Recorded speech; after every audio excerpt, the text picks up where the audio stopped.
Bonjour à tous, bonjour, bienvenue sur ce nouveau webinaire. Donc, aujourd'hui, on est là pour parler de valeur client. Avant d'accueillir Alix, je vous partage quelques infos concernant le webinaire. Donc déjà, on est ravis parce que vous êtes quasiment 500 inscrits aujourd'hui, donc c'est énorme. On n'a jamais, on n'a jamais eu autant de monde, donc on est ravis de vous accueillir aussi nombreux. Il faut croire que le sujet intéresse, interpelle. Et puis, il y a eu un truc où on avait dû décaler l'événement aussi. Donc, du coup, il y a eu un peu plus de promo autour de ce webinaire qu'autour des précédents. Mais donc, en tout cas, on est ravis de vous accueillir aussi nombreux. Donc, je ne sais pas exactement combien seront connectés pendant le live, mais probablement à peu près la moitié d'entre vous. Donc, j'en profite d'ailleurs pour dire que vous aurez un replay à l'issue de la session. Donc, bonjour à tous, bienvenue. Je pense que normalement, le son est OK. On va juste vérifier sur le chat que tout le monde est là, nous entend bien. Donc, l'idée de ce webinaire, c'est de faire quelque chose qui soit quand même interactif. Bien sûr, on a pas mal de choses, et donc notamment Alix a pas mal de choses à vous raconter aujourd'hui sur le sujet. N'hésitez pas à nous interpeller sur le module questions que vous avez. Si vous regardez en bas à droite, là sur Livestorm, vous avez le bouton de chat. Juste à côté, vous avez un bouton questions. Utilisez plutôt celui-ci, notamment comme vous êtes nombreux, donc en fonction de comment si vous avez beaucoup de questions ou pas, mais dans le chat, ça a tendance à se perdre un peu, donc utilisez plutôt ça. N'hésitez pas d'ailleurs à upvoter pour les questions qui vous intéressent pour qu'on puisse les traiter en priorité. Donc voilà pour, j'allais dire, les messages principaux. Il y aura un replay. Si il y en a qui le souhaitent parmi vous, on pourra aussi vous partager les slides. Donc voilà un peu pour les informations globales. Donc, le sujet du jour, pour rentrer dedans, c'est comment apporter de la valeur tout au long du parcours client. L'objectif de ce webinaire, c'est d'essayer d'en faire quelque chose le plus concret possible. C'est-à-dire que moi, j'ai l'impression beaucoup sur les événements, dans des posts LinkedIn, etc. Quand on demande maintenant à un CSM, OK, c'est quoi ton métier? C'est oui, apporter de la valeur, machin. Enfin, tout le monde a plus que ce mot-là à la bouche. Et en même temps, je trouve que c'est un mot qui est devenu presque un peu vide de sens, où on sait plus trop, OK, mais du coup, qu'est-ce que ça veut dire apporter de la valeur? Et donc, c'est un des objectifs ici, c'est parler de ça avec aussi une méthode pour que vous ayez des clés pour réfléchir et avancer sur ce sujet-là. Donc voilà globalement. Et pour ce sujet, j'ai le plaisir d'accueillir Alix, que peut-être certains d'entre vous connaissent. Donc écoute, bienvenue Alix. Et est-ce que je peux te laisser te présenter en 2 minutes? Ouais, ça marche. Merci Nicolas. Merci beaucoup d'avoir déplacé le webinaire et puis ravi d'avoir autant de personnes, j'ai l'impression. Écoute, pour me présenter en quelques mots, moi j'ai un peu plus de 12 ans d'expérience, dont 8 ans en Customer Success. J'ai été CSM, Head of CS. Je suis passée chez Doctolib, chez GoCarless à Londres. Et aujourd'hui, depuis 3 ans, j'accompagne des startups. Donc c'est principalement des SaaS B2B. C'est en France et au Royaume-Uni. Ça peut être des boîtes qui sont assez early stage, donc vraiment au début et qui s'interrogent sur qu'est-ce que le customer success, comment construire l'équipe, quelle stratégie, quelle organisation, comment recruter les bonnes personnes. Ou bien ça peut être des clients qui sont un peu plus matures, des clients comme des Alma ou des MyTraffic qui vont avoir des questions plus d'organisation, de structuration de portefeuille, des enjeux de rétention, des enjeux d'onboarding avec adoption de produits qui est plus difficile. Donc vraiment des sujets qui sont plus ponctuels.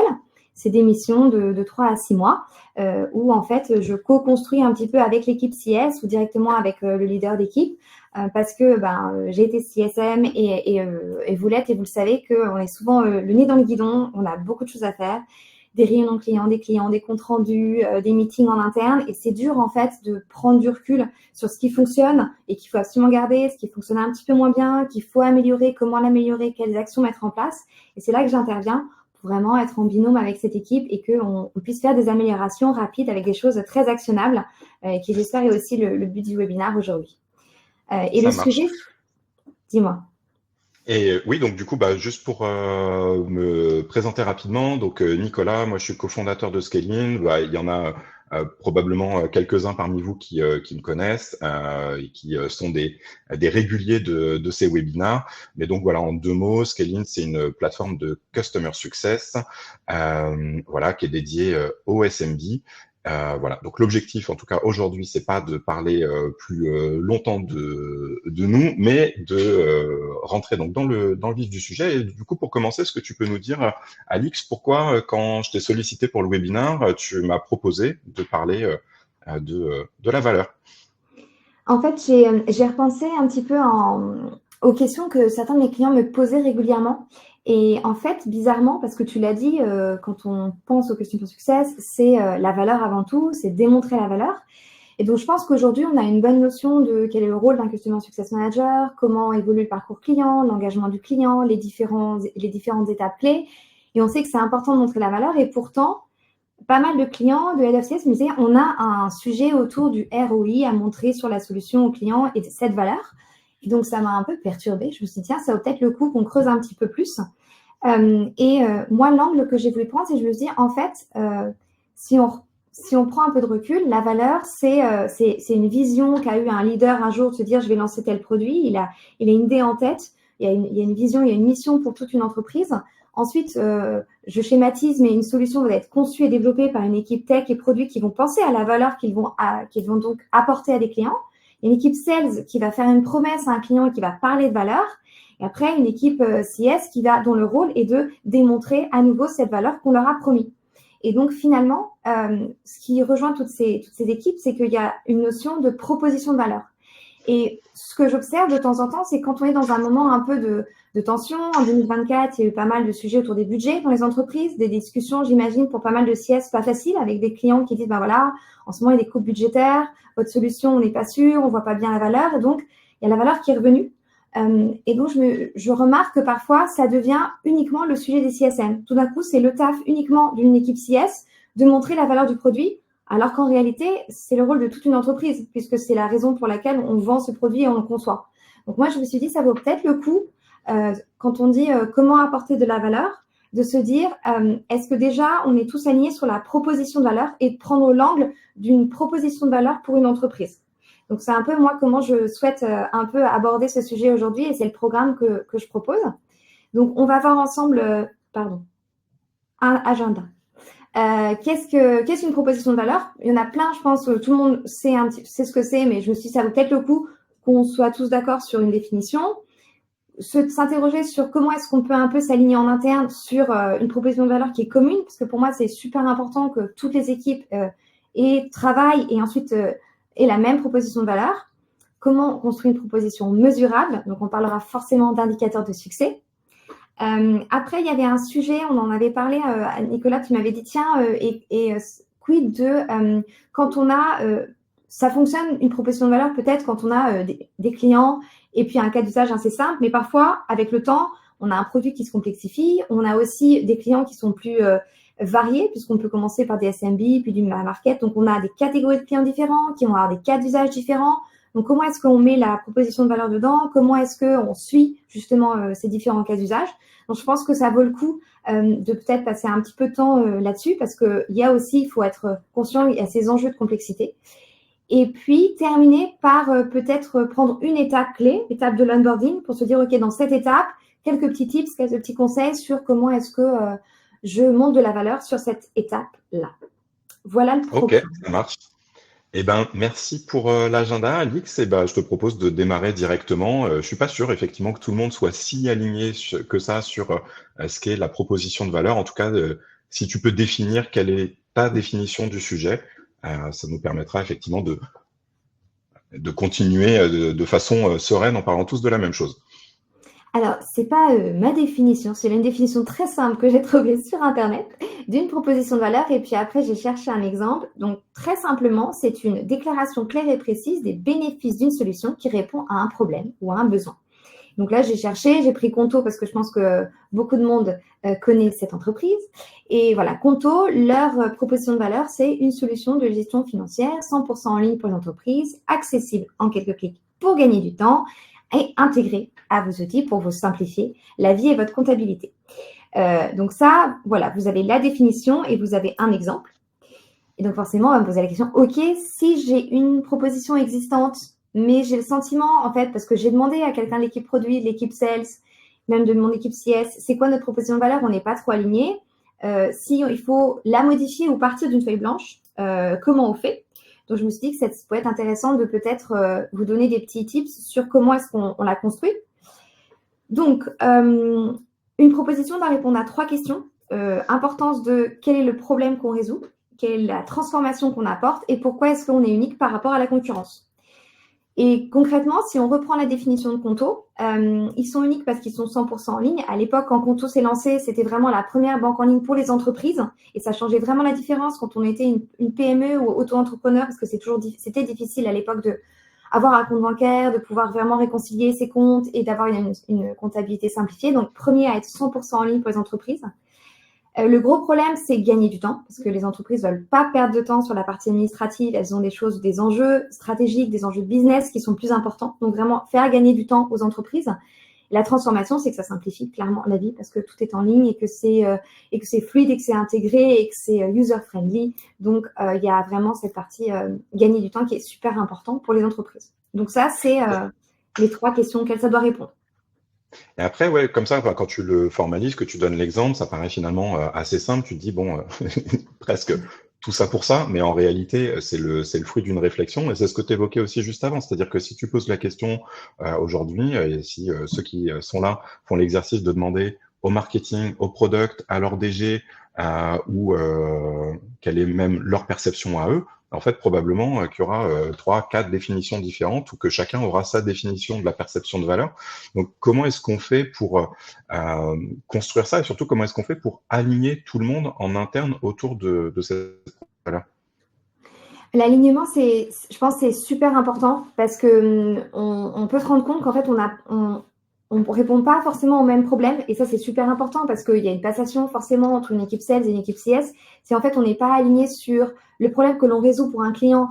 C'est très difficile ensuite de pouvoir avoir ces discussions un peu d'avant-après avec le client quand on va être dans une phase de négociation et être bien aligné sur le fait qu'on veut des bénéfices qui sont mesurables pour la solution qu'on apporte parce que, et on le verra un peu plus tard, mais souvent j'ai le sentiment qu'on laisse un peu aux équipes CS la responsabilité de construire des outils pour mesurer les bénéfices d'une solution. Et en fait, souvent les équipes, elles n'auront pas le temps. Et pour moi, c'est pas uniquement de la responsabilité d'une équipe CS, c'est toute l'entreprise qui doit être d'accord sur c'est quoi nos indicateurs de succès et comment est-ce qu'on les mesure.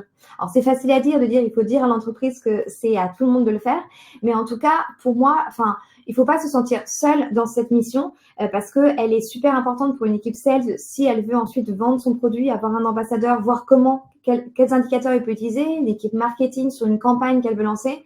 Pour moi, c'est pas uniquement à nouveau le taf des CS d'avoir des indicateurs, de suivre des indicateurs. C'est vraiment un enjeu global qui doit responsabiliser et engager toute l'entreprise. Et ce que j'aime bien aussi rappeler, c'est que quand on parle de valeur, ça démarre au premier call du SDR. Quand il va parler de la solution, il va forcément montrer les bénéfices et donc parler de valeur. Essayer de détecter un problème, répondre à un problème. Donc, c'est tout le long, en fait, du parcours client. Ça démarre par le premier call et c'est important, en fait, de vraiment garder la même promesse. Donc, on ne parle pas de valeur. Tu vas distiller les mêmes messages, en fait. Exactement. Et c'est pas uniquement, quand on parle de valeur, ça ne doit pas uniquement arriver en post-sales, mais c'est quelque chose qu'on a démarré côté sales, qu'on va transmettre ensuite à l'équipe CS, mais c'est vraiment global.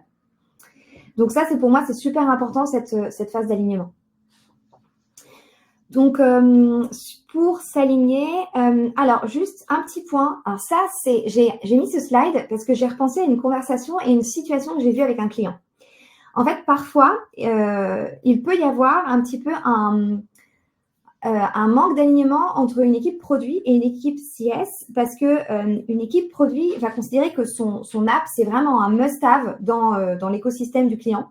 Et qu'ils ont du mal à comprendre qu'un client puisse dire à un CSM qu'il n'en a plus besoin et qu'en fait, il ne voit pas suffisamment de valeur et que dans un contexte budgétaire très difficile, le client peut dire, écoute, franchement, la relation se passe super bien, on a beaucoup aimé votre application, mais moi, en fait, j'ai un boss et c'est des discussions qu'on a vues. J'ai un boss qui me dit, je dois faire des coupes et qui me dit que cette application-là, c'est un nice to have. Nice to have, ça veut dire, en fait, ça améliore la productivité de mon équipe, mais c'est pas indispensable à la survie de mon entreprise. Versus, je suis un must-have, je suis un CRM, donc clairement, tout le monde l'utilise en interne et il y a toutes les données des clients dessus. Donc là, on est plutôt dans du must-have où je suis un outil de paye pour mes clients, pour les salariés, ou je suis un outil de facturation indispensable pour mes clients finaux. Là, c'est vrai qu'on est vraiment plus ce qu'on dit sticky. Et quand on est plus un nice to have, si je prends un exemple, ça peut être un outil de gestion de réseaux sociaux. C'est plus facile de passer par un outil plutôt que de répondre aux commentaires et puis on envoie des campagnes sur plein de choses qui peut être utilisé par l'équipe marketing. Bah là, en fait, le CEO peut dire à son équipe marketing, on va pas l'utiliser parce qu'il faut faire des groupes. Donc, être d'accord en interne, est-ce qu'on est un nice to have ou est-ce qu'on est un must have? Si on est une application nice to have, c'est pas grave, c'est OK, mais il faut être d'accord en interne et se dire, on n'est pas indispensable. Comment on fait à ce moment-là? Il faut être super vigilant sur vraiment comprendre son client et donc se concentrer sur ce problème en se disant bien, OK, pourquoi est-ce qu'il a décidé de nous utiliser maintenant? Quel problème on résout? Et vraiment avoir cet avant-après. Parce que si on a des discussions au moment de la négociation, ça va être un petit peu plus difficile parce qu'on est un nice to have. Vraiment, on répond à des bénéfices précis et puis essayer de s'intégrer au maximum à son écosystème. C'est-à-dire que si je suis intégrée au Slack, à la Google Suite, etc., bah, je commence à être un peu plus sticky alors que je suis un nice to have. Ça fait beaucoup de franglais, excusez-moi. Mais j'espère que tout le monde... On a l'habitude. Et donc voilà, je pense que je voulais en parler parce que j'ai vu avec un client que parfois il y avait justement, voilà, c'est un peu cette dichotomie et que c'est OK d'être une application qui n'est pas indispensable à la survie de l'entreprise. Mais alors, si je le sais, je fais bien attention à enregistrer des informations sur mon client et à pouvoir avoir ces conversations et à pas être surpris, à être prêt à les avoir. Voilà. Ça marche. OK. Merci pour ces précisions et du coup, tu évoquais avant le fait que la proposition de valeur, c'était quelque chose qui devait être aussi mesurable. Donc, on va parler de ça, mais est-ce que tu voulais ajouter quelque chose là sur la partie alignement interne avant qu'on passe à Ouais. la Sur mesure? l'alignement, en fait, moi, je voulais vous donner un peu une piste super simple et après, à vous d'adapter, bien sûr, le processus en fonction de votre organisation en interne. Mais je me suis dit, OK, alignement entre différentes équipes, on peut créer un workshop, un atelier, on co-crée la proposition de valeur ensemble, on réfléchit à une définition et puis après, à des indicateurs de succès et les mesures adaptées. Et puis, ça peut être en 3 étapes. On fait cet atelier. On a une documentation ensuite très claire et accessible interne et externe, parce que c'est aussi en externe pour le client. Bien sûr, rien de confidentiel en externe, mais qu'au moins, on est très clair sur la proposition de valeur qu'on présente au client. Et puis après, feedback continu. Alors, feedback continu, ça veut dire que cette proposition, elle est amenée à évoluer. Et ça, c'est OK, c'est tout à fait légitime. Si je prends un exemple, moi, j'ai bossé chez Doctolib au tout début, en fin 2015. Et au départ, Doctolib, c'était la prise de rendez-vous en ligne. C'était vraiment le bénéfice principal, c'était d'aider les gens à pouvoir prendre rendez-vous en ligne. Aujourd'hui, le produit, il a énormément évolué et on voit que c'est devenu vraiment un outil pour les soignants, vraiment à destination des soignants. Et c'est un logiciel de santé complet pour les médecins et pour tous les soignants. Donc, le produit est beaucoup plus complexe. Et donc, cette proposition de valeur, elle aussi, elle a été amenée à évoluer. Ouais, donc pas hésiter à la challenger en tout cas régulièrement pour vérifier que ça correspond au produit et que tout le monde continue à être aligné par rapport à cette nouvelle proposition de valeur. Ça marche. Du coup, sur la partie mesure, donc tu l'as évoqué quelques fois, comment est-ce qu'on fait pour créer une valeur qui soit mesurable? Alors, je précise ma question, c'est-à-dire que il y a des outils pour lesquels c'est hyper logique. On voit une solution de sales automation, on sait qu'on va pouvoir mesurer des choses comme des leads, un ROI. On voit une solution qui permet de faire de l'optimisation de son site. On peut mesurer des niveaux d'optimisation du chiffre d'affaires incrémental, mais ça, c'est pas valable pour toutes les solutions. Comment est-ce qu'on arrive à trouver quelque chose qui permette de démontrer la valeur un peu sur tout type de solution? Alors, je vais parler de l'atelier, et parce que dans cet atelier, justement, il y a cette nécessité de se dire, OK, on va essayer de définir des indicateurs de succès. Et après, j'irai dans le détail en donnant des exemples, peut-être d'indicateurs, et en prenant l'exemple d'une application pour montrer comment est-ce qu'on peut proposer des indicateurs. Donc, cet atelier, ce que je propose, c'est donc le faire en équipe, hyper important, donc différents membres de l'équipe. Et puis, je ne sais pas s'il y a des head of CS qui sont là, mais peut-être pas hésiter c'est pas nécessairement les managers de chaque équipe qui doivent se retrouver. Moi, j'encouragerais aussi à ce que ce soit des collaborateurs individuels de chaque équipe qui participent, et que ce soit un projet et qui soit aussi partie prenante. Et avec des objectifs très clairs pour tout le monde dès le début. On veut sortir avec une définition, des indicateurs de succès et aussi être d'accord sur la façon dont on va mesurer ces indicateurs.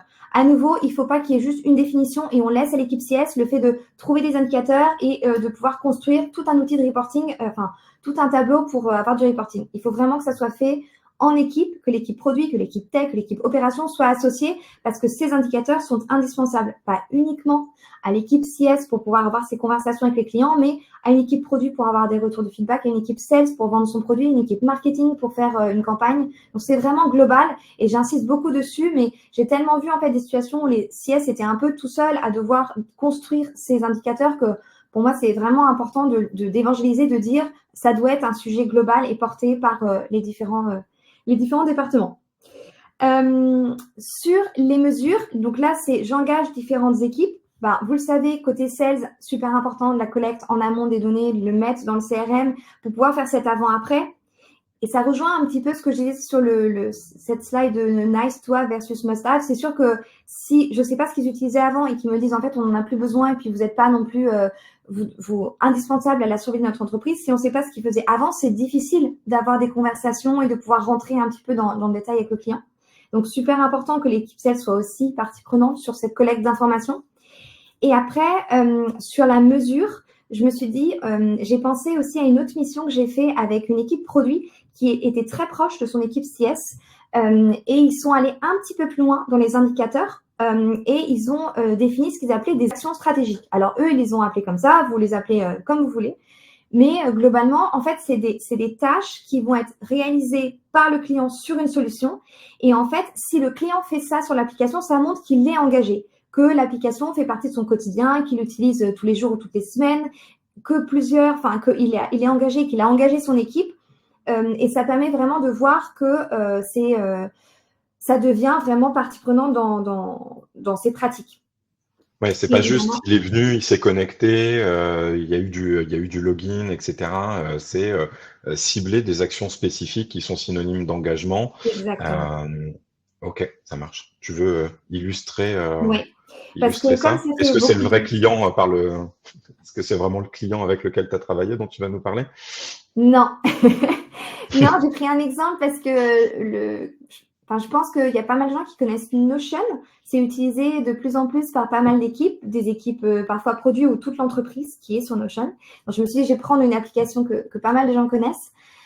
Donc, Notion, c'est une plateforme qui est assez intégrée, qui permet de faire de la gestion de projet et aussi de la collaboration interne. Ça peut être aussi une base de données pour toute une entreprise.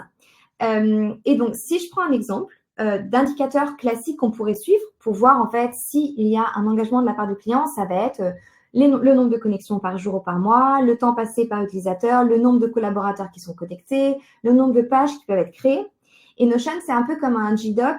On peut faire des commentaires, on peut taguer des gens. Donc, c'est aussi une façon de voir s'il y a des pages qui sont créées et s'il y a une utilisation. Et le dernier indicateur que moi j'aime bien parce que je pense toujours à mon côté sticky, c'est est-ce qu'il est intégré donc dans les outils qu'utilise le client à un Slack ou à la suite Google. Ok, déjà si vous suivez tous ces indicateurs, c'est canon, c'est déjà pas mal de taf et d'intégrer tout ça. Mais l'idée justement, c'est de se dire, je vais avoir une information sur est-ce qu'il s'est connecté, mais je vais peut-être pas avoir suffisamment d'informations sur est-ce que en fait cet outil devient important pour l'entreprise et qu'il y a un vrai engagement sur le long terme? Parce que c'est ce qu'on veut côté Customer Success, c'est vraiment qu'il y ait du long terme. Donc, ce qui peut être partagé par l'équipe produit, je me suis dit, OK, si j'étais Notion, j'aimerais déjà qu'il y ait une page d'accueil pour toute l'entreprise. Parce que si en fait Notion, c'est utilisé uniquement par l'équipe produit ou l'équipe marketing qui fait de la gestion de projet, que l'équipe produit, elle est sur Asana, que l'équipe marketing, elle est sur Notion, et les sales sont sur HubSpot, et puis l'équipe CS est sur Scaling. En fait, il y a un moment où le CEO, il va dire, on va un petit peu essayer de simplifier tout ça, et il y aura des coupes, et il y a une des applications qui va sauter. C'est pour ça que se dire, OK, moi, je veux que Notion, ça soit peut-être la page centralisée pour tous les départements. Et ça, je peux le monitorer, parce que je peux voir s'il y a une page d'accueil, voir s'il y a une architecture et une structure qui a été faite côté client, avec différents départements qui sont engagés, voir s'il y a des partages d'espaces qui ont été faits? Est-ce que des templates sont utilisés? Donc là, on va encore plus loin dans le fait qu'on fait confiance et on utilise le produit. Est-ce qu'on édite souvent les pages? Et puis, on peut aussi suivre le taux de finalisation de tâches, parce que ce qui arrive aussi, c'est qu'on utilise Notion pour une chose, mais on ne va pas suffisamment loin et on peut utiliser toujours, je sais pas, une spreadsheet, enfin un Excel pour de la gestion de projet. Donc, on va avoir un joli projet dans Notion, mais en fait, toutes les tâches, à savoir le statut, est-ce que c'est en cours ou complété, en fait, on va le faire sur une Google Suite, enfin sur un Excel, parce qu'on est habitué à l'Excel. Donc, il y a un doublon et on sait que la majeure partie des gens sont plutôt habitués à une Google Suite et donc, on utilise un peu moins de Notion. Donc, j'espère que c'est suffisamment parlant pour se dire, OK, ça vaut peut-être le coup. Moi, ce qu'a fait mon client, c'est que l'équipe produit s'est assis avec l'équipe CS. Ils ont pris un de leurs meilleurs clients. Ils ont pris un client qui a churné. Et après, l'équipe produit leur a dit, nous, on a conçu le produit parce qu'on pensait que, et on pense qu'on apporte de la valeur en faisant ça ici. Et comme ça, ils ont pu mapper, au-delà des indicateurs classiques, ceux qu'ils considèrent comme des actions stratégiques. Et en fait, ils ont un outil qui permet de flaguer quand un client ne fait pas cette action dans les premiers mois. Là, on est dans la zone rouge. Parce qu'on le sait, c'est pour ça que j'ai voulu parler de l'onboarding, que les 3 premiers mois sont critiques et qu'il y a 80 à 90% des clients qui sont amenés à churner dans les premiers mois parce qu'ils ne voient pas la valeur. J'ai lu ça sur le blog de Scaling. Et donc, c'est super important. Bon blog. Excellent blog. Et donc, c'est pour ça que je voulais insister sur peut-être, ça vaut le coup de faire cet exercice et puis d'engager, de le faire vraiment avec l'équipe produit et de prendre vos clients, par exemple, parce que vous les connaissez mieux que personne, vos clients. Donc, vous savez, ceux qui ont un bon usage et ceux, par contre, qui, malheureusement, ont churné. Et dans ce que tu dis, il y a effectivement cette notion dont on parle parfois de reverse engineering, c'est-à-dire effectivement identifier le ou un certain nombre de très bons clients, ceux voilà qui globalement sont prêts à faire des testimonials, ceux qui sont tout le temps OK pour faire des prises de référence, etc. Bref, qui sont les clients ambassadeurs. Et donc en gros, essayer d'identifier ce que eux ont fait versus ce que les autres n'ont pas fait. Et en fait, c'est déterminer les patterns qui effectivement font qu'à un moment, tu deviens bon ou pas bon client. Donc, en tout cas, ce qu'il y a d'intéressant aussi dans ce que tu dis, c'est que c'est pas juste un côté, peut y avoir de l'intuition, mais peut aussi y avoir une méthode derrière, quasi scientifique, pour analyser ça et qui fait qu'à un moment, on va se dire, OK, est-ce que oui ou non, le fait d'inviter des collaborateurs sur mon espace, est-ce que c'est discriminant ou pas du point de vue de la fidélité future, et du coup, est-ce que j'en fais une action stratégique ou pas? Complètement. Donc, important, voilà, c'est de collaborer avec cette équipe produit et peut-être que ça va ouvrir des discussions sur on ne comprend pas pourquoi ils n'utilisent pas cette fonctionnalité qui peut être une fonctionnalité un peu stratégique pour utiliser la solution, et peut-être que l'équipe produit va se rendre compte qu'elle est pas super bien foutue, c'est pas au bon endroit, et que ça va apporter aussi des améliorations. Donc, ça vaut toujours le coup d'avoir ces conversations de toute façon. Alors, si vous êtes toujours avec moi, là, c'est un peu plus complexe, mais en fait, c'est pas si complexe que ça. Qu'est-ce qu'on fait quand on a des clients qui sont variés et en fonction de la typologie de client, on a des cas d'usage qui sont un petit peu différents. Et ça arrive souvent quand le produit est amené à évoluer et qu'on grossit, c'est tout ce qu'on souhaite à des entreprises. Et ben, on va commencer peut-être par des clients qui sont SMB ou mid-market, et puis on va aller vers des plus grandes entreprises qui vont avoir peut-être plusieurs départements, plusieurs cas d'usage. Et donc là, OK, la proposition de valeur, comment ça marche? C'est un peu la question qu'on peut se poser. Donc, ce que je propose, c'est peut-être vraiment quelque chose de très simple. Ce que vous faites aussi déjà avec vos clients, on segmente, OK, typologie de client, et en fonction du type de client, le cas d'usage en dessous. Et après, l'idée, c'est d'aller un cran plus bas, se dire, j'ai mon client, j'ai une catégorie de clients qui utilisent ma solution de telle façon, quels sont les indicateurs de succès associés et comment est-ce que je les mesure? Et aussi bien quanti que quali. Et j'ai mentionné dans cette slide que c'était important d'être intentionnel parce que parfois, quand on est plutôt sur du low touch ou du freemium, on est peut-être moins regardant, parce que c'est du freemium, sur la partie indicateur de succès pour du très low touch en freemium et en fait pour du gratuit. Et ça vaut le coup d'être aussi intentionnel et attentionné sur cette partie-là parce que c'est des clients qu'on peut aussi upseller. Donc, important de rester vraiment sur la même méthodologie pour tous les clients. Ça marche. Mais effectivement, pour juste te donner un exemple concret sur le côté type des cas d'usage, je sais pas, j'aime bien prendre les exemples d'outils de sales automation, c'est-à-dire qu'à un moment, je suis un outil de sales automation, mon public principal, mon persona principal c'est a priori des équipes sales, des équipes growth. Sauf que ça, on peut s'apercevoir effectivement que ça évolue dans le temps. C'est-à-dire qu'il y a beaucoup de solutions de sales automation qui, en fait, au bout d'un moment, on se sont retrouvés à être détournés par notamment des acteurs du recrutement, des cabinets de recrutement qui utilisaient ça aussi pour aller cibler différents profils. Donc voilà, donc ça, typiquement, c'est des choses qu'il faut arriver à déterminer pour effectivement se dire, OK, j'ai vraiment deux typologies de clients qui viennent pas pour les mêmes cas d'usage, et du coup, mes indicateurs de succès pour les suivre sont peut-être pas exactement les mêmes dans un cas comme dans l'autre. Yes, et ben écoute, tu parlais de Sales Automation. Moi, j'ai illustré j'ai pris HubSpot parce que je me suis dit que c'était un outil que tout le monde connaît. Et donc, très concrètement, quand on a HubSpot, ça répond, ils ont différentes catégories de clients. Ils ont des clients SMB gratuits qui utilisent la partie gestion de contacts. Ils peuvent rentrer tous leurs contacts et envoyer quelques campagnes d'email, mais c'est assez limité. Ça, c'est une première typologie de clients.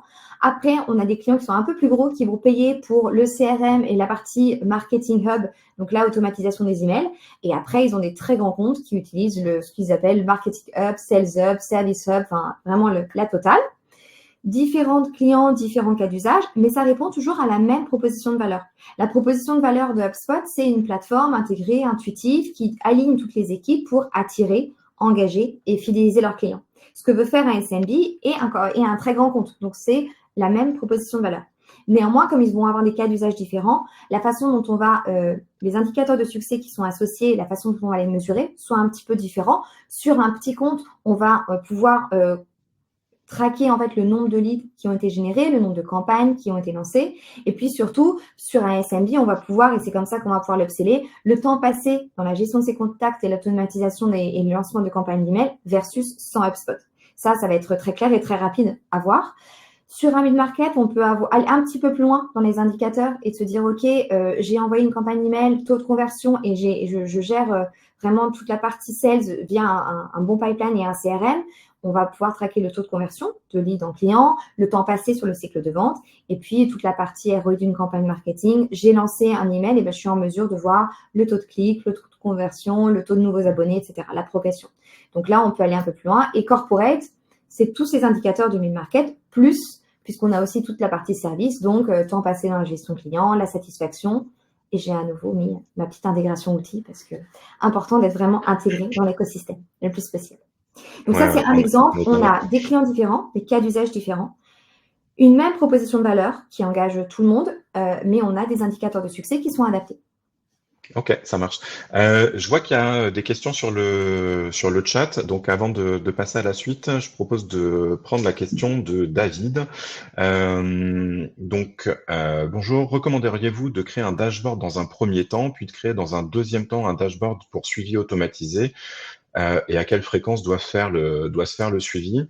Alors, je ne sais pas si tu veux répondre à cette partie-là, Alix, ou est-ce que tu veux que je prenne le point? Tu peux, si tu veux, moi je vais, parce qu'un dashboard pour suivre les indicateurs, c'est ça? Pour suivre les indicateurs, oui. Dans la réalité, il y a effectivement pas mal de boîtes qui commencent à créer des dashboards qui sont des dashboards sur Excel, Notion, peu importe, qui sont mis à jour à la main, où effectivement on va suivre des actions comme ça stratégiques, enfin en tout cas les actions qu'on a définies. La réalité, c'est qu'effectivement, c'est assez peu scalable, évidemment, mais que souvent, le fait d'avoir un dashboard qui soit un dashboard automatisé et pas forcément non plus un sujet qui est si chronophage que ça. Et en fait, je pense que c'est des sujets sur lesquels on a intérêt à avancer le plus tôt possible, automatiser ça, parce que de toute façon, c'est un truc que vous devrez faire à un moment, et je pense que vous avez intérêt à le faire le plus vite possible. Et pour faire le lien avec la question de Marion qui dit, bon, quel outil vous recommanderiez pour le suivi des actions clients in-app? Alors, je ne serai pas forcément tout à fait objectif si je vous réponds comme ça, juste Scaling, mais pour expliquer, en fait, vous avez un peu deux choix. C'est-à-dire qu'il y a des outils qui sont des outils de suivi vraiment des actions clients, c'est-à-dire plutôt des outils, des product analytics, type, je sais pas, Mixpanel, Pendo, ce genre de choses, qui sont des outils qui fonctionnent très bien effectivement pour suivre les actions clients in-app. Donc là-dessus, il n'y a pas de sujet.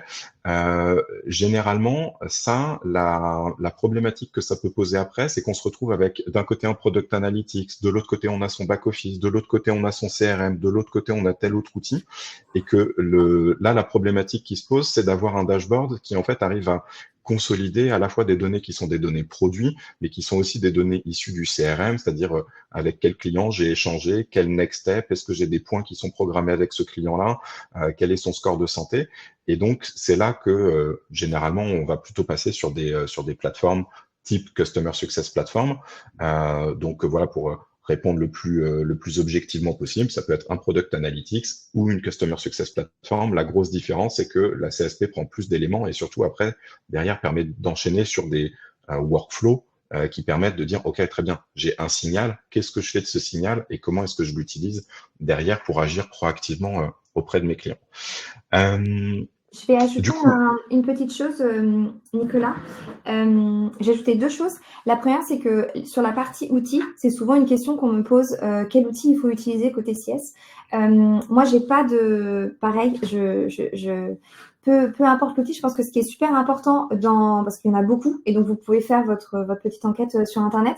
Mais avant de regarder les outils, faites l'exercice en fait de partir d'une feuille blanche et de vous dire, ok, si j'avais l'outil idéal, à quoi cet outil doit répondre? Et c'est vos critères avant tout. Et listez bien vos critères. Listez aussi vos non négociables de type, j'utilise tel CRM et je veux absolument qu'ils soient intégrés parce que sinon, s'ils agissent trop en silo, je sais que va y avoir des doublons, etc. Donc, listez bien vos critères, les choses qui sont indispensables pour vous. Et après, vous pouvez regarder sur Internet si cette solution répond à vos critères. Ça, pour moi, c'est la première chose. C'est vraiment, il faut que ce soit pour votre solution et votre équipe en interne.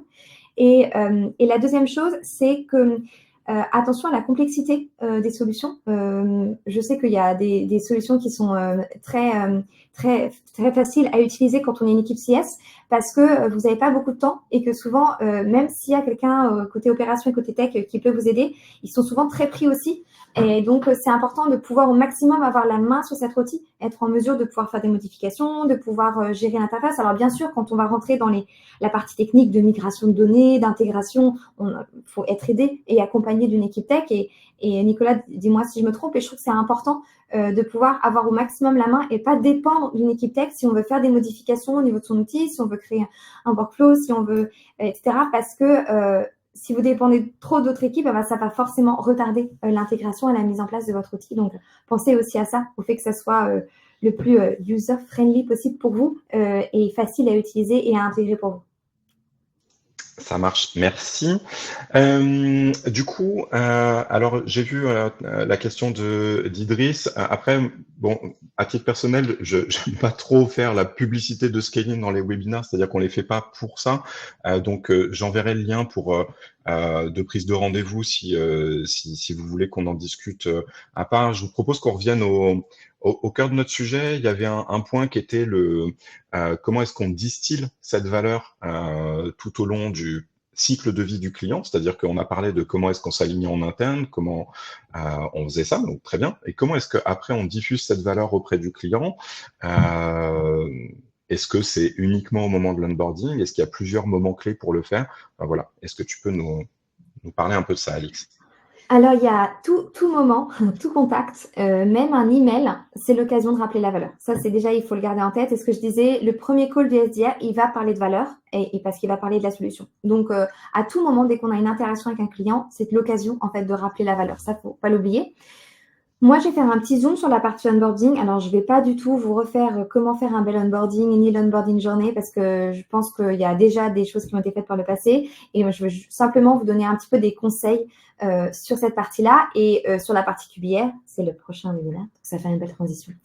Donc, sur la partie phase onboarding, ce que je voulais faire aussi, c'est vous donner des petits conseils qui fonctionnent aussi bien avec des petits clients avec lesquels vous avez peut-être toute une gestion qui est plus une gestion digitale, vous envoyez des emails et des vidéos, ou alors avec des très grands comptes avec lesquels, en fait, il y a des formations physiques ou des formations en visio avec 1 à 2 personnes et vous passez 1 heure avec eux à leur présenter la plateforme. Donc, ça peut fonctionner pour les deux. Et pour les deux, typologie de client, important d'avoir une feuille de route qui est très claire. Au début de l'onboarding, si vous êtes en visio, vous expliquez, ben voilà, aujourd'hui, on va passer 30 minutes, 1 heure ensemble et on va avoir telle et telle étape. Et mon objectif, c'est qu'à la fin de la formation, vous puissiez faire ça et ça. Avoir vraiment que pour eux, ça soit le plus clair possible et qu'ils se sentent aussi engagés. Et si vous envoyez une vidéo, c'est dans l'email ou dans l'introduction de la vidéo. Que ça soit le plus clair possible et qu'ils sachent où est-ce qu'ils vont. Après, mettre en avant les quick wins, ça, c'est un exercice aussi que vous pouvez faire avec l'équipe produit ou alors juste en analysant un petit peu comment vos clients utilisent la solution. C'est dès les premières vidéos ou dès la première formation, un petit peu équilibré entre je leur montre des choses qui sont assez stratégiques et importantes et un peu complexes et des choses qui sont très faciles à utiliser et qui vont tout de suite avoir un effet waouh et tout de suite les engager. Et à la fin du call, ils vont vouloir se reconnecter sur l'application, sur la solution et faire en fait cette tâche. Donc bien penser à ce qui peut tout de suite apporter de la valeur parce que ça va les engager tout de suite et puis eux, ils vont se sentir en confiance de voir qu'ils savent utiliser la plateforme. Donc c'est pour ça que je vous encourage vraiment à définir ce que sont ces petites fonctionnalités et à les mettre en avant dès les premières vidéos d'onboarding si vous faites des vidéos ou dès les premières formations si vous faites des formations physiques avec le client. Ça marche. Après, pour la partie évaluer la progression, ça, je pense que c'est assez important parce que souvent, on peut laisser un peu le client avec une vidéo ou bien avec une formation. Il a eu beaucoup d'informations. Vous êtes très habitué à votre solution, vous la connaissez par cœur. Pour eux, c'est tout nouveau. Et donc, c'est difficile de savoir s'il a bien compris l'usage de certaines features. Et donc, envoyer un petit quiz, en tout cas, au maximum, essayer d'évaluer cette progression et le fait qu'au fur et à mesure, il commence à être assez autonome sur la plateforme. Et le dernier point, responsabiliser, ça c'est super dur, je trouve, mais assez important, le client sur le fait que, ok, il a décidé d'utiliser cette plateforme, il va falloir qu'il se forme sur cette plateforme, il va falloir qu'il définisse quelles sont les personnes clés en interne à former, qui vont former d'autres personnes. C'est pas évident, et je pense que on avait fait un exercice avec une équipe sur c'est quoi les petites phrases qu'on peut dire aux clients pour qu'ils sentent que il faut qu'ils se pointent au meeting parce qu'il a besoin d'être formé et c'est important qu'ils suivent bien la formation ou qu'ils regardent la vidéo parce qu'à terme, il va falloir qu'ils l'utilisent et qu'ils forment d'autres personnes. Donc, on réfléchissait à des phrases et on s'est dit que peut-être le point clé, c'est de se dire, de mettre en valeur le rôle de la personne peut-être qui a décidé et qui a été porteur du projet. Cette personne, elle a proposé d'utiliser une solution en interne. Ça a été plébiscité et validé en interne. Donc, dire, écoute, c'était une super idée. En plus, elle a été plébiscitée en interne. Donc, moi, ce que je vais faire, c'est que je vais tout faire pour t'aider à ce que tu sois bien formé sur la plateforme, pour te permettre que d'autres collaborateurs puissent l'utiliser et qu'on aille vraiment au maximum, que vous puissiez vraiment tirer parti et que, à nouveau, ça soit pas un plébiscite sur une décision, que ce soit vraiment un plébiscite sur, en plus, tout le monde utilise et ça marche, quoi. Et on a plus de productivité et ça fonctionne mieux dans l'équipe. Et donc, moi, je veux vraiment que tu sois porteur de ce projet et qu'on aille jusqu'au bout de ce projet. Ça peut être une façon de vraiment encourager cette équipe et encourager les personnes à se responsabiliser et à être vraiment partie prenante dans l'onboarding et dans la formation. Si je pense à 3 conseils sur du low touch ou du high touch qui peut fonctionner pour les deux types de clients, c'est confirmer ou reconfirmer, parce que normalement les objectifs sont confirmés par l'équipe sales, mais vraiment reconfirmer pourquoi est-ce qu'ils veulent utiliser la plateforme. Ça peut être des questions envoyées, un petit quiz envoyé par email, ça peut être des questions en live au début de la formation, juste pour vraiment confirmer pourquoi est-ce qu'ils ont décidé d'utiliser cette solution. Ça, c'est mon premier conseil. Le deuxième, c'est engager les participants parce que souvent, on a 1 heure et un produit est complexe, il y a beaucoup de choses à montrer et en fait, on va tout montrer. Et parce qu'on est très habitué, donc on va aller d'un onglet à un autre, etc. Et le client, au bout d'1 heure, il a rien compris. Je caricature évidemment parce que je pense que vous faites ça beaucoup mieux que ça, mais parfois, ça peut arriver. Et donc, c'est pour ça que je trouve qu'il faut essayer de trouver, c'est pas facile, c'est plus facile à dire qu'à faire, de trouver un moment pendant la formation ou pendant la vidéo où c'est le client qui fait qui va sur un dashboard, qui ouvre un rapport. Comme ça, il a le sentiment d'être un petit peu engagé sur la plateforme. Donc, essayez de faire plutôt que tout montrer. Quitte à faire ça en plusieurs étapes, si c'est des grands comptes qui peuvent avoir plusieurs formations. Et puis, j'ai mis gamifier, maximum de jeux, si c'est des vidéos, avant, pendant, après, pour que ça soit un petit peu ludique et que ça engage à nouveau le client. Ouais. Donc, en tout cas, qu'on soit en high touch ou en low touch, on retrouve ces mêmes patterns, c'est juste les leviers pour le faire qui sont un petit peu différents. Exactement. Je pense que quand on est en low touch, ça peut être via des vidéos, on envoie des jeux à nouveau, ça peut être pendant la formation, en amont ou en après. Après, c'est plutôt sur la partie, le troisième point que je voulais voir, c'est valider l'usage. Donc, valider, ça peut être par un petit jeu, un petit quiz de sortie, pour s'assurer qu'il a compris un peu les choses qui sont assez clés. Ça peut être dans l'email récap. Et dans vraiment, ça c'est dans un second temps, quand tu es vraiment best in class, ok, en fait son quiz, il est pas terrible, je lui renvoie une vidéo ou alors je rebook une formation pour s'assurer que vraiment il y a une progression. Je reviens sur ce point de progression dans l'usage. Donc, confirmer, engager, valider l'usage, pour moi, c'est vraiment les trois choses qui sont assez clés parce que, vous le savez bien, l'onboarding crucial dans l'engagement du client sur le long terme.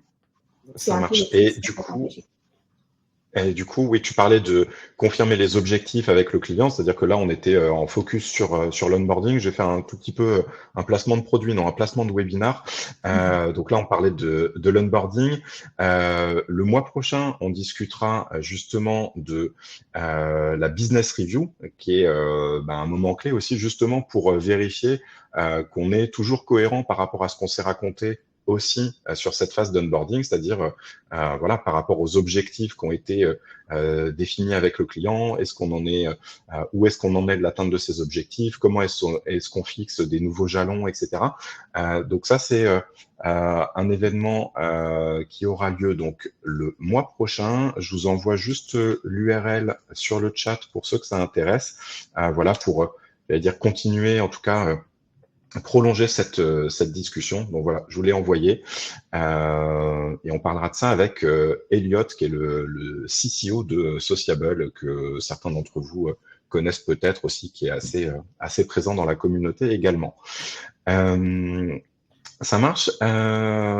Ceci étant dit, est-ce que Alix, tu veux, je sais pas, ajouter un dernier mot pour la fin? Non, on a une bonne transition, je trouve, entre de l'onboarding au QBR, c'est parfait. Comme ça, Elliot va pouvoir prendre la suite.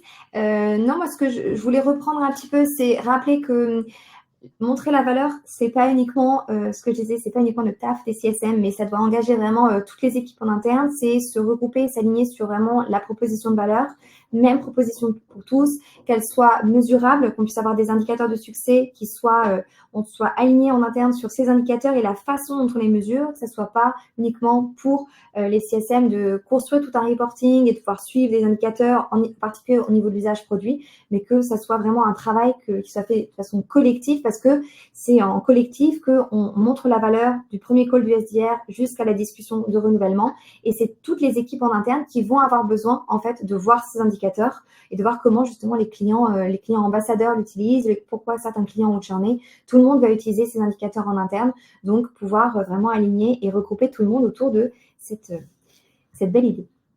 Voilà. Ça marche. Merci beaucoup. Merci beaucoup pour tout le contenu que tu nous as partagé. Il y a une question d'Estelle. Merci Estelle déjà de jouer le jeu, de poser les questions dans la rubrique questions. Non, je vous taquine. Qui demande, est-ce que vous avez des recommandations pour mettre en place le faire sans perdre trop de temps pendant la formation quand on est plusieurs utilisateurs, susceptibles d'avoir des questions techniques ou d'avancer à un rythme différent? Donc, comment est-ce qu'on fait pour que ce soit pas trop chronophage? Est-ce que tu as des astuces à partager, Alix? Alors, pour le faire, ça peut être sur des petites choses, et je parlais de ces petits quick wins, ça va être aller dans un onglet ou aller dans telle rubrique, parce que vous savez que c'est important qu'il se remémore où est tel endroit stratégique, parce qu'on sait qu'un produit peut être un peu complexe avec une interface complexe. Donc, le faire une première fois et après leur dire de le faire, pour dire tiens, Estelle, est-ce que tu serais OK pour aller dans la rubrique rapport pour pouvoir ouvrir tel contenu? Le fait qu'elle le fasse, ça paraît idiot, mais la prochaine fois, elle va s'en souvenir parce que vous l'avez fait avec elle. Et je dis pas de le faire sur toute la formation, mais d'identifier quelques petits endroits assez stratégiques qu'on a besoin qu'ils retiennent d'aller dans cette rubrique. Ça marche. Et Andrea qui demande, est-ce que vous avez des recommandations pour de la démonstration de valeur industrialisée, notamment sur les segments Tech Touch et Low Touch? Donc, il y a des choses que tu as déjà évoquées. Est-ce que tu veux rajouter des éléments par rapport à ça? Je pense qu'aujourd'hui, il y a pas mal d'outils parce que quand on parle de vidéo, ça sera forcément des outils. Enfin, je pense que c'est assez difficile de faire ça par de l'emailing et de façon manuelle. Donc, c'est des vidéos et il y a pas mal d'outils qui permettent de pouvoir créer des vidéos séquencées et en fait, via une séquence de vidéos, pouvoir former un utilisateur.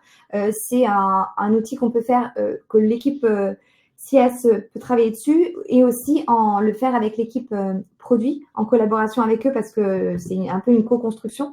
Et comme ça, c'est un peu moins chronophage pour une équipe CS qui a beaucoup, beaucoup de travail et de le faire un petit peu ensemble sur la partie quelles sont les différentes vidéos, quel séquençage qu'on veut faire quand on est dans la formation client.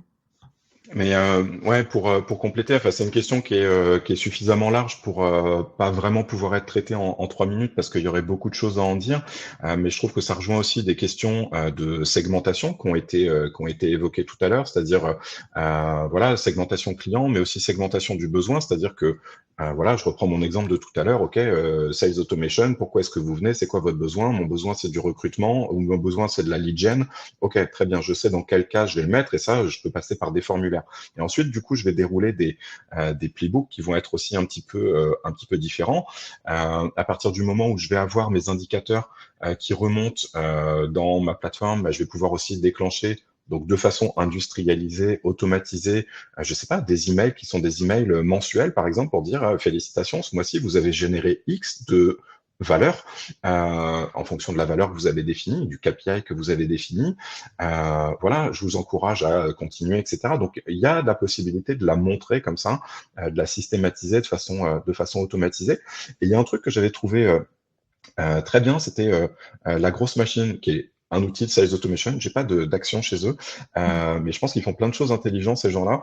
Et notamment, ils avaient automatisé des scénarios un peu customer success basés sur du benchmark, c'est-à-dire voilà, vous êtes sur secteur machin, vous faites telle taille et vous avez tant de commerciaux, donc vous rentrez dans telle case. Et en fait, ils animaient aussi leur base client à travers ça en disant vous avez atteint l'objectif de X, mais sachez que le benchmark sur votre secteur c'est ça. Et donc, vous pourriez peut-être aller chercher telle et telle chose. Et donc, il y a des choses comme ça qui sont automatisables aussi en tech touch, en low touch, qui nécessitent de se creuser un petit peu la tête, mais qui sont tout à fait automatisables également. Chloé, concernant la question d'Estelle lors de la formation en visio avec Google Meet par exemple, il est possible de diviser les participants en plusieurs groupes salles différentes. Ainsi, on peut le temps d'un instant faire des classes de niveau. Ok. Et donc du coup, Chloé, donc c'est une précision par rapport à la question d'Estelle, et donc c'est une pratique que tu suis, j'imagine. Merci pour le conseil. Je crois qu'on a fait le tour du coup sur la partie questions. Donc, s'il n'y a pas d'autres questions, je pense qu'on va s'arrêter là. Donc, merci beaucoup en tout cas, Alix, pour tous tes conseils. Voilà, pour ceux qui le souhaitent, rendez-vous le mois prochain pour notre webinaire QBA. Et puis pour ceux qui souhaitent creuser le sujet, alors je sais pas, Idriss par exemple, tu avais une question qui était un peu trop spécifique, un peu trop focus sur scaling pour que je réponde en direct, mais en tout cas ravi d'échanger en direct pour creuser ces points-là. Merci beaucoup, Alix. Merci Nicolas, merci beaucoup. Au revoir. Merci à tous. Bon après-midi. Au revoir.